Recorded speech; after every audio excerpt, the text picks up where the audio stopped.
The sight of Paul Collingwood coming on as a replacement fielder midway through the afternoon session is a fair indication that neither this warm-up match nor Ashes tour is going exactly to plan for England. Collingwood, England's fielding coach, retired from Test cricket at the end of the 2010-11 Ashes. But at the age of 41 he found himself back in whites again at the Adelaide Oval as the injury crisis in the touring ranks mounted. England Ashes squad. 17 Show All England Ashes squad. 1/17th Captain Joe Root, England's Mr. Dependable, will lead his side into an Ashes series for the first time. And while he has the experience of the series wins in 2013 and 2015, he also has the scars of the last trip down under.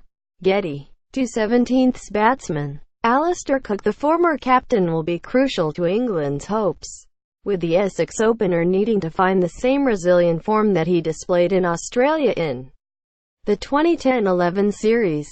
Getty. 3/17th batsman Mark Stoneman. Cook's likely opening partner will be Mark Stoneman after selectors decided to stick with him despite a nervous series against the West Indies.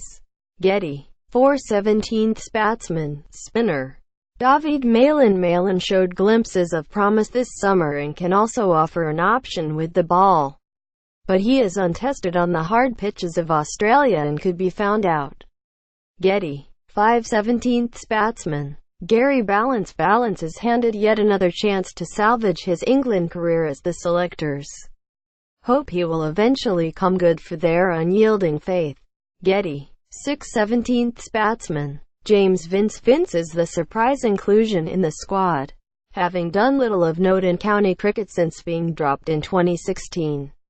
Getty. 7/17th batsman Spinner Moeen Ali. Moeen Ali could easily go on to be man of the series given his ability to deliver fireworks with bat and ball.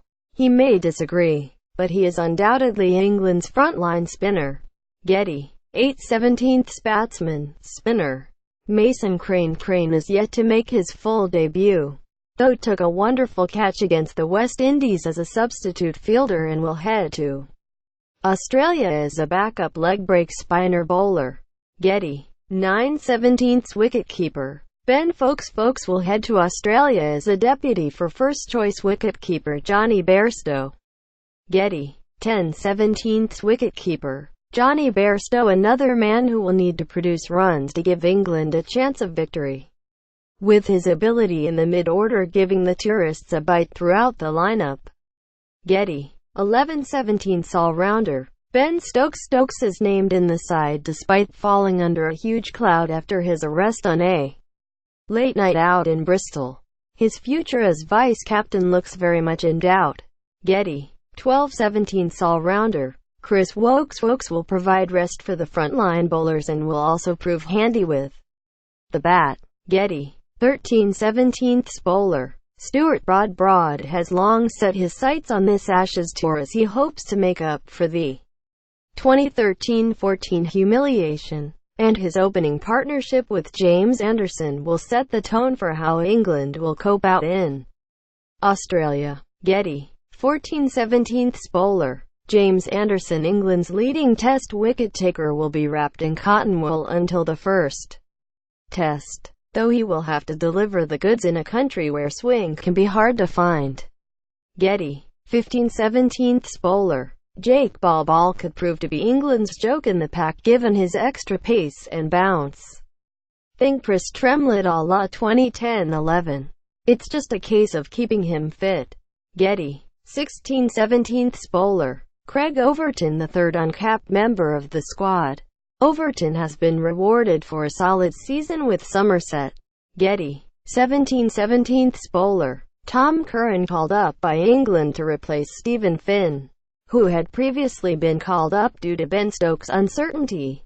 Getty. Just 48 hours after Stephen Finn was sent home with a tour-ending knee problem, Jake Ball broke down on the second day of this match against a Cricket Australia 11, with Moeen Ali missing this game with a side strain and Tom Curran, Finn's replacement, yet to arrive in Adelaide. England currently have just 13 fit players available. Of those, Stuart Broad is being rested. Gary Ballance was already on the field as a replacement for Ball, and reserve wicketkeeper Ben Foakes was working in the nets.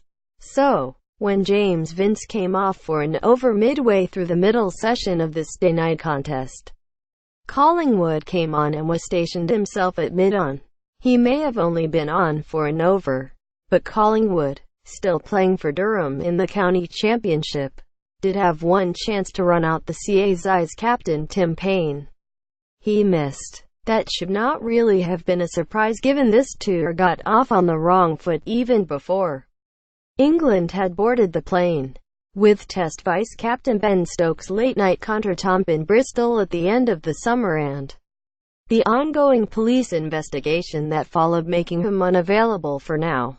Collingwood was forced into the field.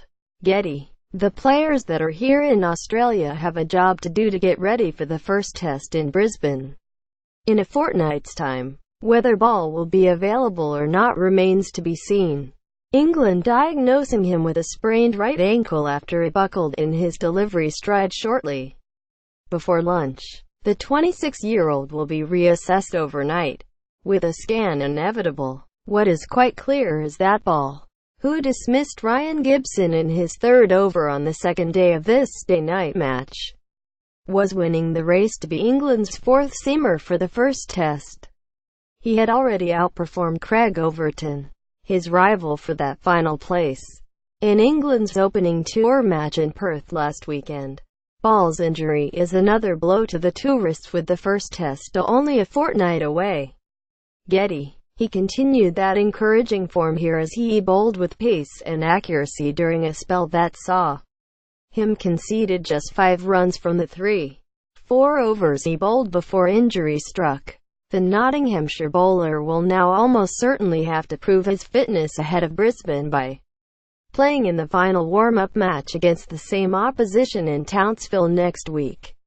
If he does not, then Overton or even Curran will be in line for a test debut at the ground known as the Gabbatoir, such as its reputation for being the most hostile venue an England cricketer can play at. Overton bowled well in his first 11 overs on this second day of 4, conceding just 11 runs and picking up the wicket of Jake Carter. But he was taken for 19 runs by tail-ender Simon Milenko in his 12th over during a final session that saw the CA-11 cheekily declare on 233 for 9, a deficit of 60, to give themselves 5 overs at England's openers under lights before the close. Crane continued his push for a place in the Test side. Getty. Alistair Cook and Mark Stoneman survived. The tourists, who made 293 in their first innings, reaching stumps on 5 without loss in the second. The importance of James Anderson and Broad will be even greater during the Ashes, given the lack of other proven bowling options available to England right now. So the sight of him picking up 2 wickets under lights during the twilight period during a spell that saw him break an 86-run stand between Payne and Matthew Short was welcome. That reduced the CA-11 to 160 for 7. But another frustrating partnership between Milenko and Gurinder Sandhu, worth 54, further frustrated England until Mason Crane removed both LBW to spark the home declaration. Anderson picked up 2 wickets, including the crucial one of Payne. Getty. Crane had picked up the wicket of Will Puckoff in the middle session, but the leg spinner did not bowl well despite his 3 wickets, conceding 78 runs from 28 overs. Chris Wokes, dismissing Nick Larkin and Jason Sangha either side of the first interval, bowled well after a scratchy performance in last week's tour opener in Perth. Along with Anderson and Broad, he may have a heavy burden to carry during the Ashes.